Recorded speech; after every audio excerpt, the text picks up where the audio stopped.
Hey, Gommies Workshop, Tuesday morning after the bank holiday. Hope you're all shite and briny. Got the warehouse to myself today. Gary's got today booked off. Phil's still in bed. No, he's probably murking up dog doo-doos. That's magic. Anyway, I've just done this gun for a friend of mine. And what I've had a couple of people ring up and ask me, I had someone ring up and ask me for a refund on the parts. No, custom parts, right? There's no refund on custom parts, okay. I take my car to the paint shop and I have a custom paint job and I don't like it, it doesn't work for me. That painter isn't going to give you your money back. All these parts are handmade, yeah, and what you're paying for them is pennies. But here's the kicker. Sometimes it's better for me to set your gun up, okay? It's just, I make things work. I just do. You know, how can I say it, man, without being derogatory? You know, some of you leave your guns alone, don't even do the brakes on your cars, right? But let's move on from there, because I don't want this getting all political and argumentative. Anyway, the chap says that every time he puts paint in it, his gun chuffs, right? Now that is a ball and a half. I'm going to put my finger in front of the bolt. That's what he's getting. What that is a ball and a half, which means your hopper, and I don't know how many times I have to tell you this, guys, your hopper is feeding 35 balls a second for an event that's 10.5. Yeah, you're going to get a ball and a half. The detents on the LUXE are very, very gentle detents. They have to be. They have to deal with 5-star paint, which recently has been really pop. I don't know why you use it. But let's not go into the whole paint issue. If you've got a hopper that's feeding at 35 balls a second, you'll feed a ball and a half into the system. So these are reballs, okay? So first what I'm going to do is I'm going to shoot a single reball into my ball catcher. In fact, let's do 2 reballs. So there's no argument there that this gun is functioning absolutely properly. Although this is not the gun that had any problems, right? Let's get that straight out the window. Now, instead of contacting me and saying, you know, I've got a problem, I'm just like, yeah, send your gun down to me, I'll set it up.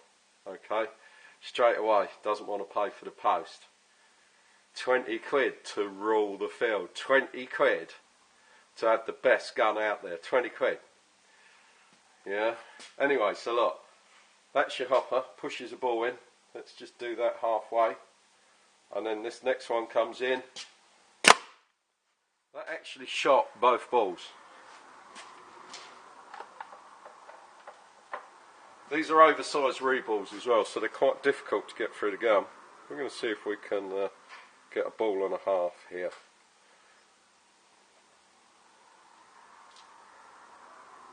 There we go, that's a ball and a half. And it still shot it through. I can't get this one to malfunction.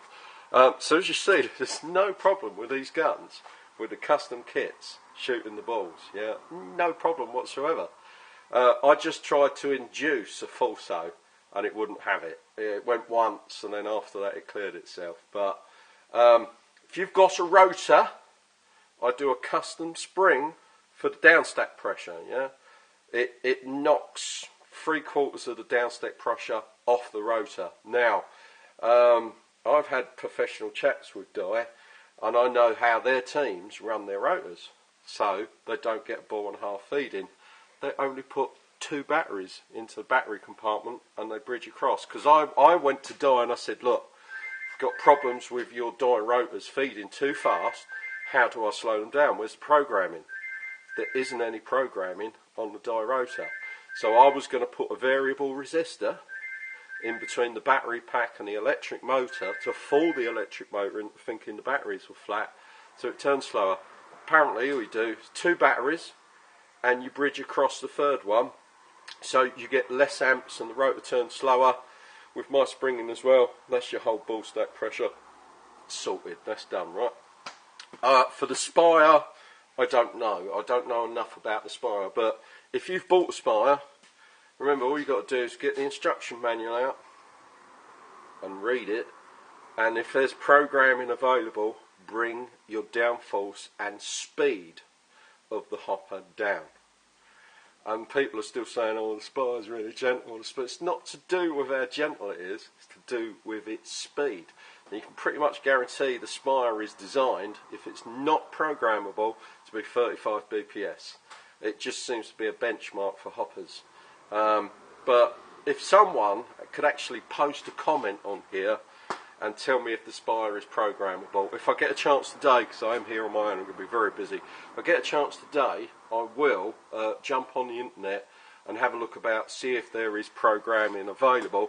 If there is programming available, what I'll do is I'll borrow a spire off someone and we'll do a little film on how to program your spire. Although you should know that as a player, alright? But as you can see, no El Chuffo, my man, no El Chuffo. And it is absolutely freezing in here this morning. Kick ass! Anyway, this one's ready to go off in the post to my good friend. He's from Hong Kong, baby. Ni hao ma. Yes, I do. A little bit.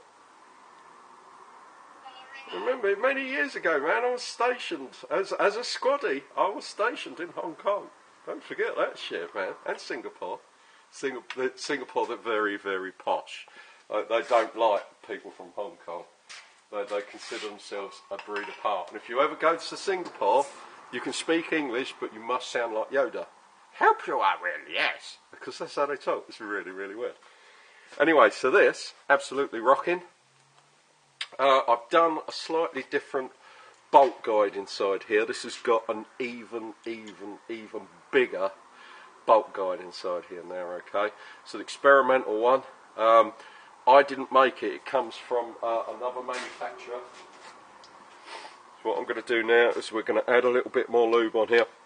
Now, another thing I keep seeing is people putting half a pot of lube on their gun for a 10-minute game. Don't do that.